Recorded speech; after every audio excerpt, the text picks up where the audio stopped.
Imagina passar 40 anos construindo um império. Dias e noites de trabalho, crises econômicas superadas. E noite sem dormir, né? Nossa, nem me fale. Um patrimônio bilionário erguido com muito suor, apenas para ser completamente desmantelado em questão de meses pelos próprios herdeiros, brigando ferozmente num processo de inventário. É um cenário de destruição de valor, infelizmente. Pois é uma história até que comum, sabe? Mas hoje nós vamos olhar para a principal ferramenta que as grandes fortunas usam para impedir que isso aconteça, a famosa holding familiar. Mas olha, atenção aqui, porque o que parece ser um escudo invencível tem um botão de autodestruição muito sensível. Sensível demais para quem não conhece as regras do jogo. É exatamente esse o ponto cego. A ideia de blindar o patrimônio e garantir uma transição de poder pacífica é muito sedutora, mas a prática exige uma precisão cirúrgica. Com certeza. E é por isso que o mergulho de hoje é tão rico. Eu tô super animada pra gente destrinchar tudo isso. Nós estamos nos guiando por um dossiê super detalhado e pelas análises profundas de Maria Eduarda Torres. Esse material compila estruturas societárias reais, os labirintos tributários e as grandes decisões dos tribunais superiores, como o STJ e o CARF. A nossa missão aqui é separar a estratégia genial daquela ilusão perigosa. Vamos entender como transformar uma herança caótica em uma máquina corporativa azeitada, mas também descobrir o que acontece quando a justiça decide que essa fortaleza foi construída de forma irregular. O que acontece bastante, aliás. Sim. E para começar, a gente precisa limpar o terreno. O termo holding virou uma daquelas palavras da moda que as pessoas jogam no ar em mesas de jantar, sabe? Quase como se fosse uma mágica para fazer o imposto de renda desaparecer. Ok, vamos desempacotar isso. Perfeito. Como você enxerga essa estrutura inicialmente? Bom, para visualizar de forma simples, eu gosto de pensar na holding como um cofre-mestre. Em vez de guardar o dinheiro, as fazendas ou os carros diretamente ali, esse cofre guarda chaves de vários outros cofres menores. Então, quem controla o cofre-mestre, controla tudo indiretamente. Essa analogia do cofre-mestre é excelente para ilustrar a chamada holding pura. O que é fascinante aqui é que a holding não é um tipo societário novo. Como assim? Ninguém vai na junta comercial e pede para abrir uma holding. Exatamente. Não tem um formulário chamado abertura de holding. A pessoa abre uma empresa normal, como uma sociedade limitada ou uma SA. A palavra holding define apenas o propósito daquela empresa. Ah, entendi. Então a roupagem é normal, a função é que muda. Tal de outras sociedades. Ela existe estritamente para gerenciar outras empresas. Não vende produtos, não presta serviços diretamente. É uma controladora clássica. Mas lendo a análise da Maria Eduarda Torres, ficou bem claro que essa versão pura não é a estrela do show aqui no Brasil, certo? Nem um pouco. A grande maioria adota a chamada holding mista. E ela domina o cenário brasileiro por uma questão de eficiência. Então, além de atuar como controladora, segurando as chaves, ela também arregaça as mangas e trabalha. Sem dúvida. Ela tem permissão legal para exercer atividades empresariais próprias. Estamos falando de serviços civis e comerciais. Tipo, por exemplo, administrar e alugar os imóveis da própria família? Ou prestar uma consultoria? Exato. O único limite, claro, é que ela não deve exercer atividades industriais pesadas. Não faz sentido colocar a fábrica gigantesca que tem um monte de risco trabalhista junto com a fazenda segura da família, né? Perfeito. É para não misturar os grandes riscos operacionais com a blindagem do patrimônio. Se a família tem dezenas de imóveis alugados, em vez de cada aluguel cair na conta de uma pessoa física diferente... Gerando uma montanha de imposto de renda com alíquotas altíssimas. Isso mesmo. Tudo entra na holding mista. Ela centraliza as receitas, aplica uma tributação corporativa muito mais amena e distribui os lucros. Existe também a holding patrimonial, que é mais focada justamente na administração desses bens próprios e na antecipação da herança. Cria-se uma camada de proteção financeira brutal. Mas o coração de toda essa engenharia, o verdadeiro motivo pelo qual os fundadores perdem o sono organizando tudo isso, se resume a uma palavra: sucessão. Ah, a sucessão. Evitar o pesadelo do inventário. Porque inventário tradicional é terrível. As contas bancárias de quem faleceu são congeladas, Os negócios podem paralisar. Os concorrentes sentem o cheiro de sangue na água. Exatamente. E os herdeiros começam aquelas brigas épicas de ceia de Natal por cada metro quadrado de terra. E é por isso que a holding brilha. A mecânica principal é o que chamamos de doação de cotas com reserva de usufruto vitalício. Pense na elegância dessa jogada. O fundador transfere todo o patrimônio para o nome dessa holding, depois pega as cotas dessa empresa e doa para os filhos. No papel, os filhos viraram os donos. O patrimônio já mudou de mãos em vida. Mas espera um pouco. Se eu sou a fundadora, eu passei 40 anos construindo tudo. Certo. Eu não vou simplesmente entregar as chaves do meu império para os meus filhos de 20 e poucos anos e ir morar na praia torcendo para eles não quebrarem a empresa inteira. Como os fundadores lidam com esse medo de perder o poder? É aí que entra a mágica do usufruto vitalício. Quando a doação das cotas é feita, o fundador coloca uma cláusula dizendo que o usufruto daquelas ações pertence a ele até o último dia de sua vida. Sério? E na prática, o que isso significa? Significa que, embora os filhos tenham a propriedade nua da empresa, é o fundador quem recebe todos os lucros. É o fundador quem tem o direito de voto. Então é ele que nomeia e demite os diretores? Ele mesmo. Ele mantém o controle político e econômico absoluto da fortaleza, mesmo já tendo passado a escritura para a próxima geração. Caramba, isso é o melhor dos dois mundos. O dia seguinte à partida do fundador está resolvido, a burocracia do inventário desaparece, mas até lá, a palavra final continua sendo de quem construiu tudo. Sim, é uma paz de espírito inestimável. No entanto, lendo a jurisprudência que a Maria Eduarda separou, me parece que as pessoas começam a achar que essa ferramenta dá poderes absolutos de monarca, sabe? E a lei joga um belo balde de água fria nisso. Se o dinheiro é meu, por que eu não posso colocar tudo na holding e simplesmente doar para quem eu quiser? Porque a lei brasileira tem mecanismos fortíssimos de proteção familiar e social, e o Superior Tribunal de Justiça, o STJ, já deixou isso muito claro. Existem duas proibições severas que o pessoal tenta burlar usando holdings. Quais são? A primeira é a doação universal. Uma pessoa não pode, legalmente, doar 100% do que tem e ficar sem nada para a própria subsistência. O Estado interfere para proteger o indivíduo da própria ruína. Ah, entendi. É para evitar que a pessoa faça uma loucura e se torne um dependente do sistema público de assistência. Exatamente. A pessoa precisa guardar um mínimo para si. Mas a segunda proibição é a que realmente rende as maiores dores de cabeça nos tribunais. A chamada doação inoficiosa. Doação inoficiosa é quando o fundador resolve usar a holding para beneficiar o filho favorito e deixar o outro de mãos abanando. Ou talvez um filho fora do casamento que apareceu depois. Perfeito. Quando isso acontece, o sistema entra em colapso, porque a lei exige o respeito à legítima. A legítima é basicamente metade de todo o patrimônio de uma pessoa. Então essa metade a lei carimba e diz que já tem dono. Isso. Pertence aos seus herdeiros necessários, que são os filhos, cônjuge, em partes iguais. A outra metade, sim, a pessoa pode fazer o que bem entender. Mas se o fundador usa a doação de cotas da holding para repassar mais o que poderia, invadindo a parte que pertencia por direito a um herdeiro necessário, Essa doação que passa do limite é cancelada. é considerada nula. A justiça aciona um mecanismo chamado colação. É um processo de acerto de contas rigoroso. Então, o juiz não manda fechar a empresa inteira, ele só manda devolver o valor. Exato. O valor daquelas cotas doadas ilegalmente é puxado de volta para a mesa de partilha do inventário. O objetivo é igualar o jogo. O STJ é implacável nisso. A holding familiar não é um esconderijo mágico para deserdar desafetos. O direito dos herdeiros necessários perfura essa blindagem com facilidade. É aqui que a coisa fica realmente interessante. Porque se a matemática da família já é super complexa, a matemática dos impostos é um campo minado onde fortunas podem evaporar do dia para a noite. Evapora mesmo e de forma brutal.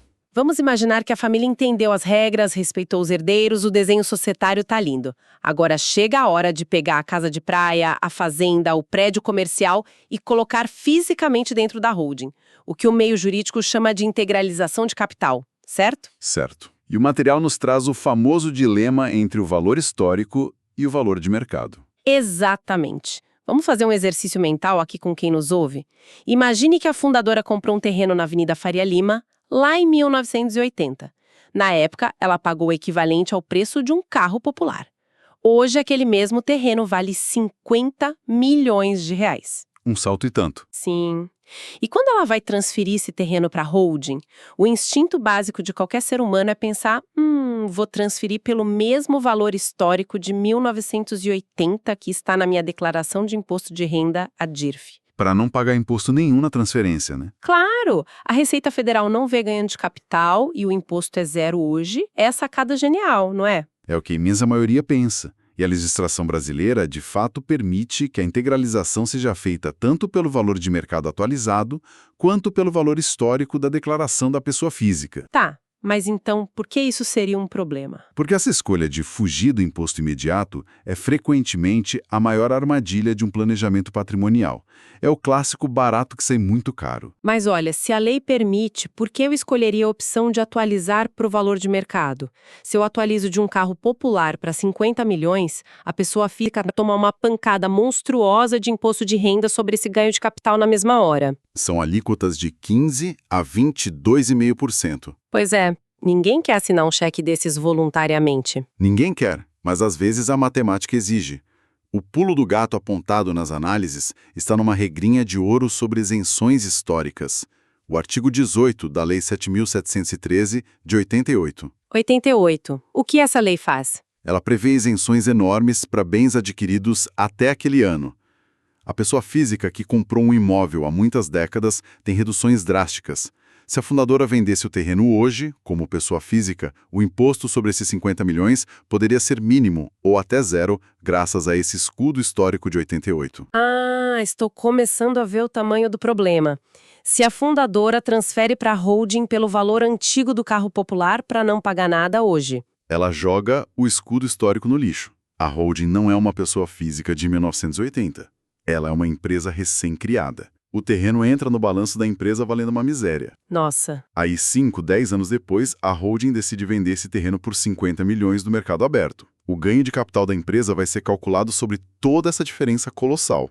E a empresa vai pagar imposto corporativo cheio sobre dezenas de milhões em lucro. Caramba. Quer dizer, para economizar um pouco de imposto na transferência hoje, a família acaba criando uma bomba relógio tributária no futuro. O imposto lá na frente vai ser infinitamente maior do que se a pessoa física tivesse engolido o ganho de capital hoje. Aproveitado a isenção de 88 e colocado o imóvel já valendo 50 milhões na holding. Precisamente.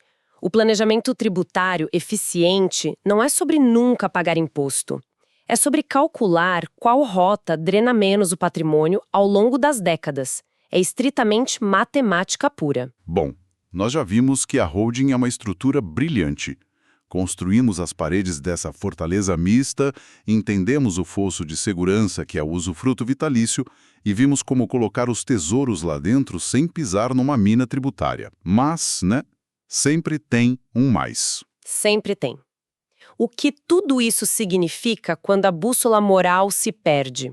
Quando alguém olha para essa armadura blindada e pensa, vou usar isso para esconder dinheiro de credores, dar calote em dívidas ou lavar dinheiro? A justiça brasileira simplesmente olha para o CNPJ e diz que não pode tocar no dinheiro. Isso levanta uma questão importante, talvez a mais crucial de toda a jurisprudência que a gente está analisando. A justiça não tem absolutamente nenhuma ingenuidade em relação a isso.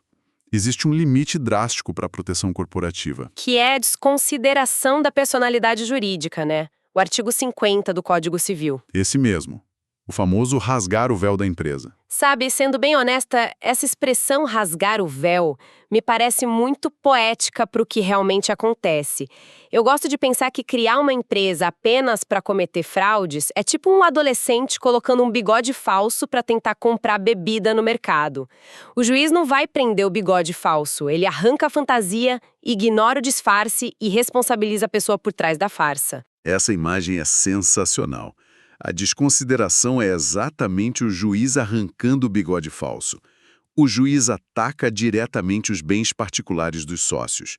E tem também a desconsideração inversa, que é quando ataca o dinheiro da empresa para pagar uma dívida escondida da pessoa física. Só que se qualquer credor pudesse quebrar a holding por qualquer motivo, a ferramenta não serviria para nada, certo? Com certeza. E é por isso que os tribunais, como o STJ e o Tribunal de Justiça de São Paulo, estabeleceram regras. Não basta o grupo pertencer à mesma família, tem que provar desvio de finalidade ou confusão patrimonial. Confusão patrimonial é tipo o fundador criar a holding bilionária, mas continuar usando o cartão de crédito corporativo para pagar a escola dos netos, a ração do cachorro. É o cenário clássico de indisciplina financeira. Misturar a conta pessoal com a conta da empresa o tempo todo, como se fosse um bolso só. A justiça entende que, se nem o dono respeita a separação entre pessoa física e jurídica, O juiz também não é obrigado a respeitar na hora de cobrar a dívida. A blindagem cai imediatamente. perfeito. E o outro ponto, o desvio de finalidade, nos leva a um dos casos mais fascinantes do dossiê. O julgamento no CARF envolvendo os fundos de investimento da família Teles. Ah, o famoso caso da venda da Ipioca. Esse caso parece roteiro de filme sobre o mercado financeiro. Porque ali a barreira não caiu por alguém estar comprando ração com o cartão da empresa. Foi uma operação de engenharia financeira de altíssimo nível. Como essa mágica foi desmascarada? Esse caso é uma verdadeira aula sobre a linha tênue entre a economia legal de impostos e a evasão abusiva. Para dar um contexto para o pessoal, os donos da Ipioca estavam prestes a concretizar a venda de uma empresa bilionária. Aos 45 minutos do segundo tempo, com a venda quase fechada, eles fizeram uma manobra relâmpago. O que eles fizeram exatamente? Eles criaram fundos de investimentos em participação, os chamados FIPs. Em seguida, pegaram as ações da holding familiar e transferiram para dentro desses fundos recém-criados. Mas para que se dar a esse trabalho todo instantes antes de assinar a venda? O que um fundo tem de tão especial? A isenção tributária. O governo dá um benefício gigantesco para os fundos para estimular o mercado de capitais. Se a família vendesse a Ipioca diretamente, eles teriam que pagar uma fortuna de imposto sobre o lucro. A conta original daria algo em torno de 22 milhões de reais em tributos. Caramba! E, passando pelo FIP, Usando essa manobra, a conta despencaria para a casa dos 4 milhões. que audácia incrível. Eles tentaram trocar o jogador na hora de cobrar o pênalti. Mas vem cá. Se o fundo tem a isenção prevista na lei, qual foi o crime? Por que o CARF não aceitou? O crime foi a falta absoluta do chamado propósito negocial. E essa é uma lição fundamental. O Conselho analisou a operação e concluiu que aqueles fundos de investimento não tinham nenhuma realidade econômica. Eles não foram criados de verdade para captar investidores no mercado financeiro. De jeito nenhum. Eles existiram de forma efêmera, criados às pressas só para servir como uma passagem temporária para as ações no dia da venda, puramente para fugir do fisco. Foi uma simulação, um cenário de papelão. Exatamente. O CARF classificou aquilo como planejamento tributário abusivo. A Justiça Administrativa ignorou a existência dos FIPs para efeitos fiscais. Eles enxergaram quem estava por trás do bigode falso e cobraram um imposto milionário como se a venda tivesse sido direta. É o recado mais alto e claro possível, né? Criar empresas ou holdings sem essência de negócios de verdade é uma tese que desmorona rapidinho. Um belo banho de água fria em muita consultoria amadora. Com certeza. Para quem nos acompanhou até aqui, nós mergulhamos fundo na anatomia da holding familiar. Vimos que a holding mista lidera porque permite a gestão inteligente do patrimônio, entendemos o poder mágico do usufruto vitalício e como a justiça corta as asas de quem usa isso para deserdar herdeiros legítimos. Sem deixar de lado aquela encruzilhada tributária na hora de integralizar o capital, né? Vimos como usar o valor histórico pode destruir isenções de 88 e, claro, a dura realidade de que a confusão patrimonial rasga o véu corporativo. É um jogo de xadrez de altíssimo nível. Exige organização impecável e a compreensão de que não é só assinar papel, é criar uma cultura nova na família. Mas sabe de tudo isso, o que mais me impressiona é o conceito de imortalizar o dinheiro. Se conectarmos isso ao cenário maior, a gente esbarra num paradoxo psicológico fascinante que lei nenhuma consegue regular. O que você quer dizer com isso? Pense bem. Se uma holding familiar, com toda essa engenharia de blindagem, consegue de fato imortalizar o patrimônio, protegendo ele de crises e da inexperiência dos herdeiros, como isso afeta a alma das próximas gerações? Nossa, é uma pergunta bem provocativa. Muito. A fome e o ímpeto empreendedor geralmente nascem da necessidade e do risco. Se a próxima geração já nasce com um assento almofadado e blindado no conselho de uma fortaleza inquebrável, será que essa extrema segurança pode, ironicamente, atrofiar o talento da família? Um questionamento brutal para qualquer matriarca ou patriarca que está desenhando o futuro agora. Afinal, a arquitetura mais sofisticada do mundo pode manter os predadores do lado de fora dos muros. Mas não adianta nada se as pessoas ultra seguras lá dentro esquecerem como é que se navega em mar aberto. Uma baita reflexão para encerrar. Pois é, a gente fica por aqui. Um grande abraço para quem ouviu e até o próximo mergulho.